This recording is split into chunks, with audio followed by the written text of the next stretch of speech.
So what we've done is we've moved up the after-lunch program to, which is about the Cain commitment at the University of Miami, to right now, so we can have a conversation about that. And particularly, we've been so thankful to the University of Miami for being our hosts here and for contributing so much to what the coalition is doing. We really wanted to give them a chance to talk about their program, the Cain commitment, and what it's meant to them and how it's impacting their students. So we have two people from the University of Miami. First of all, we have Maria Gali Sampino, holds a laureate degree in modern foreign languages from the Catholic University of Milan, an MA in American Studies from the University of Kansas, and a PhD in Italian and comparative literature from Stanford University. Dr. Stampino joined the University of Miami in 1996 as an assistant professor, was promoted to associate with tenure in 2003 and to professor in 2013. That fall, she was appointed Senior Associate Dean of Academic Affairs in the College of Arts and Sciences, a position she held for 5 years. She then took a one-year leave of absence to serve as Vice President and Dean of Academic Affairs at the American University of Rome. She returned to serve as Senior Associate Dean of Faculty Affairs and College Diversity in the College of Arts and Sciences. Dr. Stampino has served as Dean of Undergraduate Affairs since 2021. Of note, her scholarship focuses on early modern theater and performance and on women writers in Italy. She speaks 4 languages: Italian, English, French, and Spanish, plus reading knowledge of Latin. She loves teaching both language and culture courses in Italian and English on campus and abroad. In her role as Dean of Undergraduate Affairs, Dr. Stampino plays a pivotal role in advocating for students in their curricular and co-curricular endeavors, working with leadership in the colleges and schools to strengthen the various facets of undergraduate education across the university. Her efforts have been focused on improving, creating, and providing effective support for initiatives in key areas, including study abroad, academic advocacy for underrepresented students, career readiness, civic engagement, pre-health careers, undergraduate research, and the honors program. Joining her will be Vanessa Velez Barbieri. She is the program director of the Cain Commitment, a new initiative at the University of Miami dedicated to enhancing student engagement and success through a holistic learning experience. She holds a Bachelor of Arts in Political Science from Florida International University and a Master of Public Administration from the University of Miami. In her current role, Vanessa collaborates with university stakeholders to connect undergraduate students with leadership development and competency-building opportunities. Passionate about student success, she is committed to equipping students with the skills they need to thrive in their postgraduate careers. Please.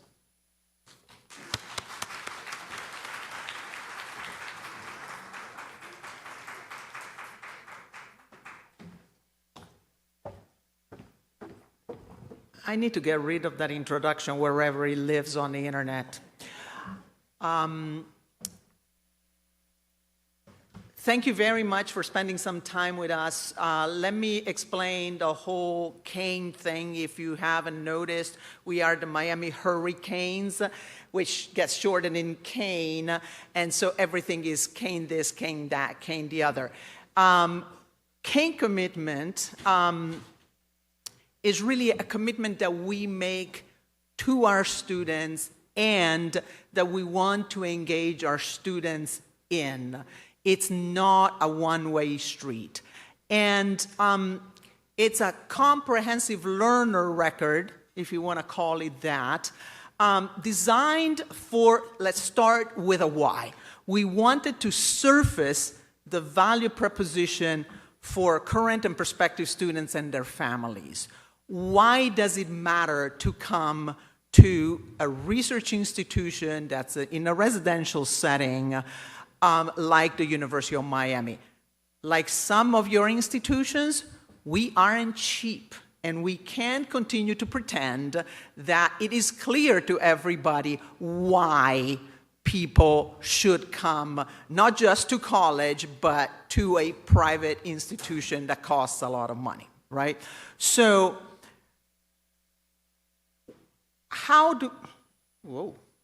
thank you. So how do we help students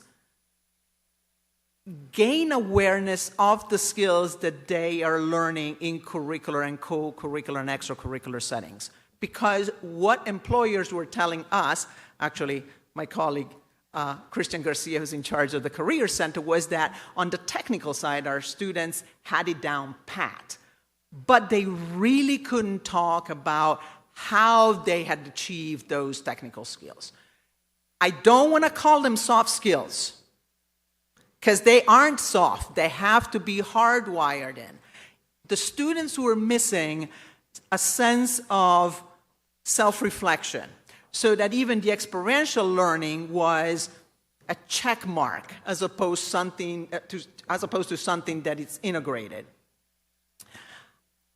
How, especially in the land of 60,000 applications, this year's data, 13% acceptance rate. These are students who are very good at working the system. And again, we heard it before, connecting the dots as opposed to checking box. So how do we give students agency? When Michael Lamb was talking about propelling themselves on their journey as opposed to accepting it passively. And importantly to the CTE conversation, how do we make sure the students have those skills that will serve them not just in college, but after college as members of various communities, both professional and, dare I say, political and cultural communities, right? So these are the questions we started.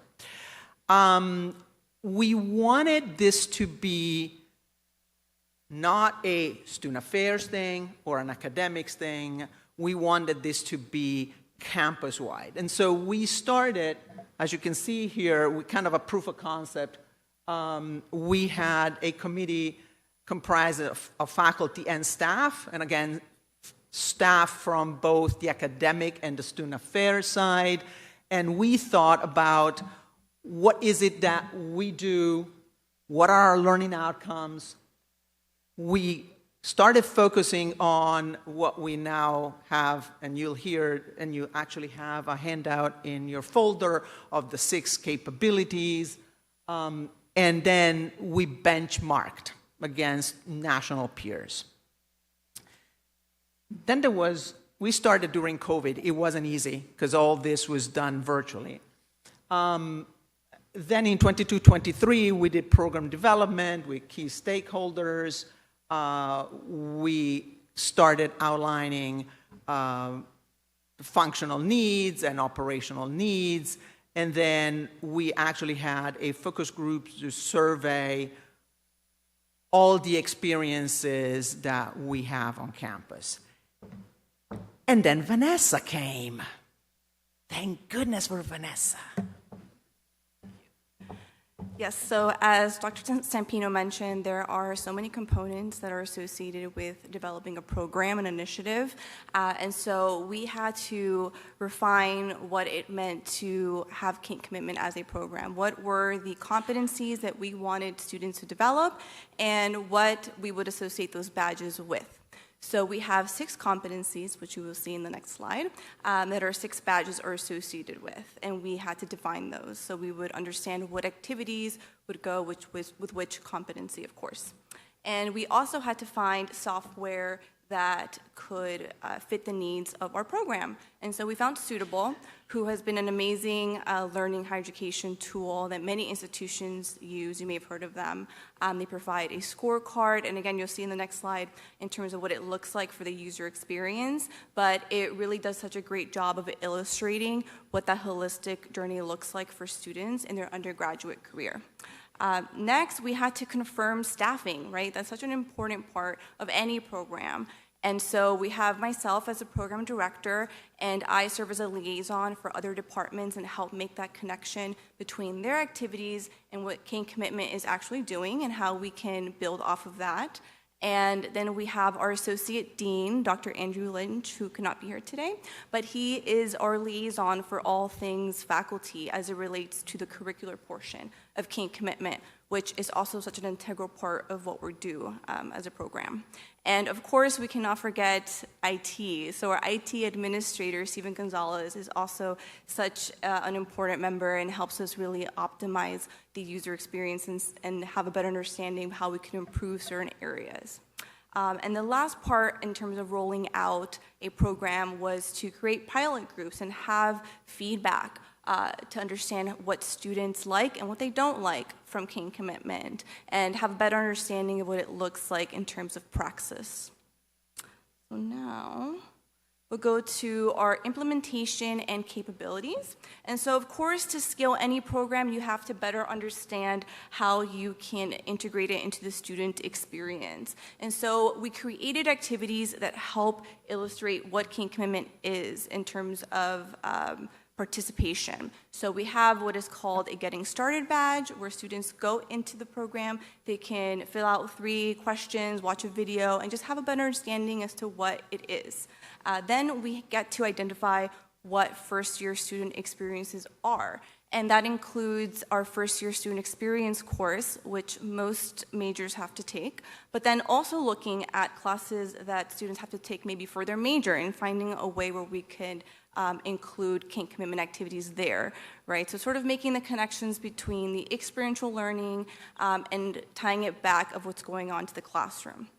Then we look at student affairs programming. We are proud to have 300 plus student clubs on campus. There is no shortage of topic or identity group that we have on campus. It's amazing. And all of those students, for the most part, really are working on competencies that are included in Cane Commitment. So our job is to really help form a bridge with those students and help them understand how the program can help illustrate what they're doing and make meaningful connections between the competency development and what they're actively doing as student leaders and as participants as well. And then the other part to this is, of course, understanding the technological application, which is so vital in any program. But in ours, we had to understand what other departments are using and how we can integrate activities they already have and fit it into Suitable. And so that looks like creating feeds, right? For example, we have one established with our Career Sentinel Topple, which has so many amazing events, and they feed to Suitable for Cane Commitment, and that helps students understand that they are building competencies that are under our professionalism badge, right? So just identifying opportunities like that, which IT has done such a great job of helping me with. And the last part is, of course, understanding the benefits of participating, which has so much intrinsic value, as we've discussed today in the coalition. There's such a sense of agency with our program, and that holistic aspect is so critical. And we do definitely share that as a value proposition for our own students. But we also like to share that we have LinkedIn badges that students can earn with every level that they complete in the program. And we have 3 of those levels. We have bronze, silver, and gold for each competency. And each level represents a different form of engagement as a student goes on in their undergraduate career. We also have an experiential learning record, which details all of the activities that a student has completed, which really helps bring it back to help articulate the student experience, which sometimes may get lost post-grad. So it is such a great way to sort of serve as a roadmap for students. And then the last part is that we do offer a graduation medal for a student that completes all 3 levels in one particular competency. And of course, students love their graduation medals, and so this was a great incentive that we found students really liked, really enjoyed. And so on the right-hand side of the screen, you can see the competencies that are associated with Cane Commitment. As I mentioned, there are 6 of those. So there's civic mindedness, problem solving, ethical judgment, professionalism, multicultural fluency, and reasoning. And these are all the competencies that we feel lead to a more engaged student and global citizen as they go on into their postgraduate careers and as a person in terms of lifelong learning, right? And you can also see here a screenshot of what Suitable looks like from the student experience, where they are able to track their progress And you can see there a snippet of our different badges and what it looks like. And so it's just a very great way for students to get engaged and just have a visual of how engaged they are and what competencies maybe they'd like to hone in on based off what they've completed or what they haven't, right?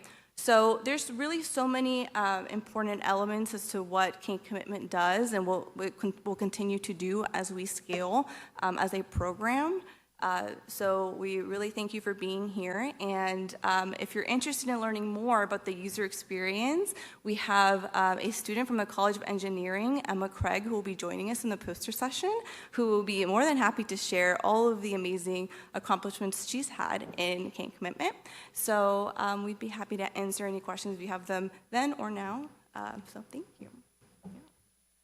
As you can tell, this is not a mature initiative compared to some of the initiatives that CTE institution members have, because, well, there's a level of building the plane as we're flying it, and as I often tell my colleagues, best case scenario, Kane Commitment will never be completely representing all the activities, because we have 314 clubs, and next year we're going to have 320, of which 7 will have disappeared and more will come on board, right, online. So we do need to do this at scale. It can be a niche thing, because otherwise it wouldn't be a commitment. And we have about 13,000 undergraduate students in 9 colleges and schools. And a hallmark of how we, I'm going to say it, market ourselves is the flexibility of our general education requirement, so that Kane Commitment has to capture or has to be aligned with that. It cannot, and we heard it loud and clear from colleagues when we started thinking about this. We can't give students any more things to do. And the point is exactly, they do enough, they don't reflect enough. So, questions? I assume we have question time, yes? I realize we're between you and lunch, so maybe no questions, but yeah.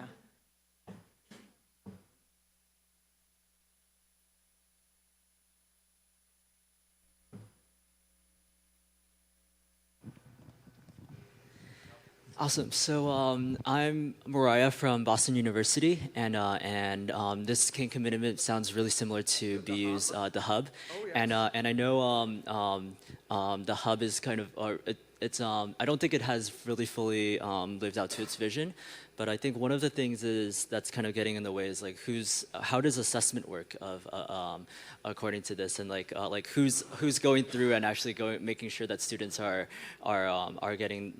just like ChatGPTing their reflections or whatnot, and how does that process work here with Kane Commitment? I don't know. Yeah. I mean, because you know much better. Yes, so we offer to professors that are interested in incorporating Kane Commitment activities, especially when it comes to reflections, which are a great way to get another form of assessment sometimes and get that sort of feedback. We offer to have them review it. I mean, it is at their discretion. We don't have anything yet that can sort of review and make sure that it's not AI. It is something we've actually discussed with Suitable. We said, looking forward at technology and all that it can do, is this something that's on your radar? So there have been discussions on it because, of course, I think we share similar concerns of what that may look like. But currently, as it plays out, we have the professors that are interested in reviewing their own reflections review them, and those are interested in having me review maybe discussion posts. I tend to look at those myself. I offer if they want to incorporate one activity, and so but generally the professors look at their own submissions as it relates to their students and their classes. Yes, and then other reflections are mostly activity-based. If you attend an event, share what you learned, and there'll be some sort of QR code associated with that. And so for those, generally students do it the day of, so it's not as much as a concern. So we've done it, is it called an API, an integration with the LMS. So from a faculty perspective, there's no additional work. The activity will go from Blackboard, and of course, we're about to go to Canvas because, we need to keep things interesting to Suitable, so that, a faculty member doesn't have to post the same reflection or activity twice, because that was super important, because I think you might have answered my question. I was just going to say for those, Michael Bradford, UC Davis. I was just going to ask, for those of us who have faculty governance on steroids. the committee on committees. I just wanted to know if you could talk a little bit about the strategy for faculty buy-in, for faculty engagement. It sounded like you weren't asking for anything extra, but I think when we approach faculty, there's always an intimation that there's something additional. Yeah, so part of the early strategy after, as the vision for Cane Commitment was emerging, was to keep the Faculty Senate apprised and start with the why. And you gain, surprising to me, lots of traction because a lot of faculty members, like people in this room, are a little frustrated with you take 15 credits, you take 15 more, and then something, as Kathy knows I'm going to say, something magic happens, and you're a more mature person. You have earned a degree. And so pointing this out to faculty in the Faculty Senate setting was really, really powerful. And that's why, so that was almost a non-event, not that they needed to approve, because again, there's nothing curricular to this that is not already in existence.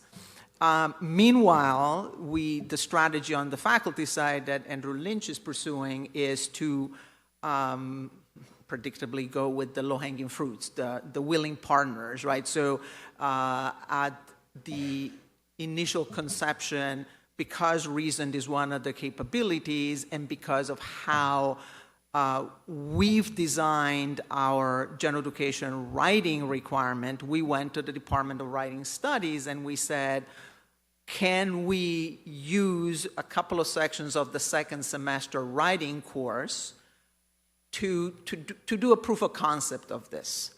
And then you have an initial positive response. You also know that you need to address certain things. Meanwhile, we're bringing Suitable in, and et cetera.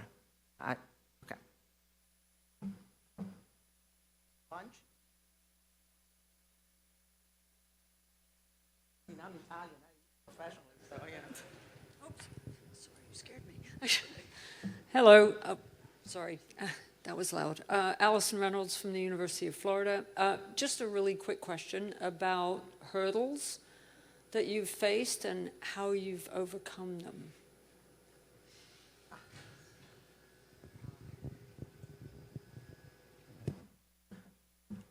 I'll let Vanessa address the technical hurdles, because there are some, including the fact that Suitable has been adopted at various institutions, including at the University of Florida in the School of Business that I know has a name, but I'm sorry, I don't want to. But I think we're one of the earliest adopters at the university level, and so we ask a lot of questions that they haven't really thought about. Hurdles on the faculty side, we haven't gone a lot of. We have something that we need to, because again, it's early adopters, so the coalition of the willing at this moment, right? We do need, because the NACE competencies are now tracking Suitable, we are finding ourselves with a little bit of a potentially confusing message, where the students see, our students see the 6 capabilities of Cane Commitment, but also the NACE capabilities. So that's an ongoing conversation. Not that they are diametrically opposed, obviously, but one is much more focused on professional outcomes as opposed to lifelong learning, et cetera. On the IT side, maybe. Yes, so I think with any application, there are certain limitations that you have to sort of work around, right? And so it's not really something you get to really understand until you start approaching internal stakeholders and understanding how they want to make the connections with King Commitment and their department. So as an example, we have what's called experience sets. And those experience sets are essentially a folder where a department's activities can live in, and they can sort of showcase what leadership opportunities look like. And so one hurdle would be, as an example, that the individual is interested in adding those activities and participating, has to add them themselves in order to have ownership, which sometimes for the, the person that we're trying to get to buy-in from may say, oh, well, that seems like one more step. And so it kind of goes back to the value proposition. And also, I think it's really important to state that it has to be a bottom-up approach. Students have to understand the value for them to ask others in areas and departments. I've heard of King Commitment. How can our activities that we're already doing, how do we get it on there, right? And so their demand is ultimately one of the most important, right? We serve the students, and I've had students go to departments and say, how can we, get better situated with King Commitment? How can we, get everything more involved? And so that kind of has helped the hurdle of having to add your activities and do all of that, which sometimes to some may be a burden on top of all the other things that we're already doing as administrators. But I think once we understand the value that we're playing, and not just something that's, one activity or one event, but lifelong, right, in terms of bringing it back to the competencies and making those very meaningful connections for students.